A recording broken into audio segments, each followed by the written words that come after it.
Hello everyone, it's me Clayton. I just finished watching the second episode of The Last of Us HBO Max series. Now, after the first episode gave us a brutal introduction to this version of The Last of Us story, this one also tends to deviate a bit from the original game, but still happens to have enough of the elements of it to where it clearly is still a faithful adaptation while also delivering something new that was not given to us as players of the game. Let's get to the story, shall we? The episode actually opens in Indonesia, where we meet a doctor named Ibu Ratna.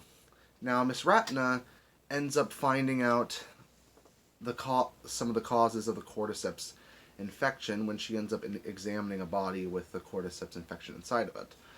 And on top of her recommending to bomb the city so the infection doesn't spread, we also catch right back up with Joel, Ellie, and Tess as they have to travel throughout the city, and we end up seeing not only how they deal with the cordyceps infected people, but also how they deal with sneaking around and ultimately defeating these clickers. Now, anyone who's played the original Last of Us game knows how creepy the clickers are, and this show is no exception when it comes to how creepy they are. They pretty much have everything down from how they were in the game, from their movements to the designs to the freaky sounds they make when they spot a person. Thankfully, unlike the games, having a clicker see you isn't an automatic game over, but that doesn't keep them from being any less creepy.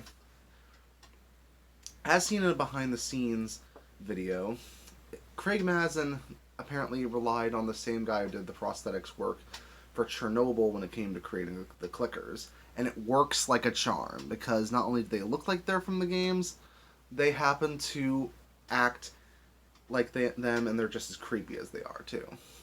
Especially considering Bella Ramsey, Pedro Pascal, and Anna Torv did a really good job when it came to working off of them. You really got a sense of danger and dread when it came to the scenes, both when it came to the build-up for the clickers and their eventual appearance. It almost felt like I was playing that part of the game all over again. And you could basically say the same throughout most of the episode.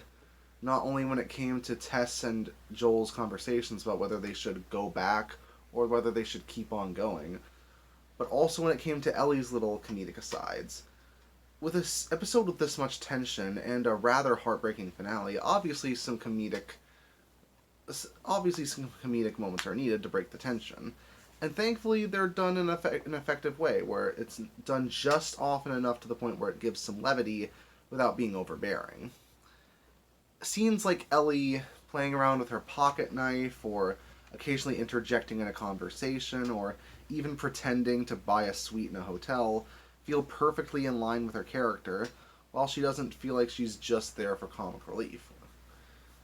I really think Bella Ramsey got the essence of her character down, and everything from the production design to the acting to how conversations go between her and Joel seems to suggest that she'll be just like how she was in the games, just like how Pedro Pascal's playing Joel, and he feels just about right too.